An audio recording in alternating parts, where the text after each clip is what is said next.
సినిమాలల్ల షేకావత్ ఎట్లా అవమానం ఫీల్ అయిపోయి పుష్పతోటి సారి చెప్పాలనుకుండో సినిమాలు పట్టించుకుంటలేరని అవమానం పాలై సీఎం సార్ కూడా గట్లనే సినిమాలతోటి సారి చెప్పించుకోవాలనుకున్నాడు. అందుకే ఇవాళ సినిమాలతోటి మిలాఖత్ అయ్యి వాళ్ళు బతిలాడేటట్టు చేసుకుండు అని అంటున్నారు సినిమా పాలిటిక్స్ ముచ్చట్లు ఎరకైనోళ్ళు. ఆ సినిమాలో ఇద్దరు నడుమ రావు రమేష్ లెక్కనే బయట దిల్ రాజుండు అని అంటుర్రు. ఎప్పటి సందో మోకా కోసం ఎదురు చూస్తున్న రేవంత్ రెడ్డికి సంధ్య థియేటర్ ముచ్చట దొరికింది. ఇక దాంట్లో అల్లు అర్జున్ చిక్కిండు. ఆయన భుజం మీద గన్ను పెట్టి ఇండస్ట్రీకి గురిపెట్టిండు.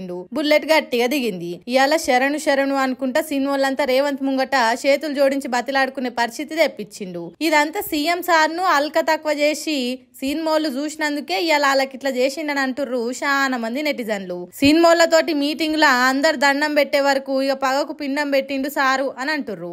సినిమాల కోసం మేము ఎంతో చేస్తున్నాం, మీరు కూడా ఎంతో కొంత తిరిగి ఇచ్చేయాలి, లేకుంటే మంచిగా ఉండదానికి వచ్చిండు. మొత్తానికి సినిమాలను కాలకాడికి రప్పించుకొని మాతో పెట్టుకుంటే మీ సినిమాలకు మంచిది కాదని వాళ్ళకు ధమ్కి ఇచ్చిండని అంటుర్రు సగటు సినిమా అభిమానులు.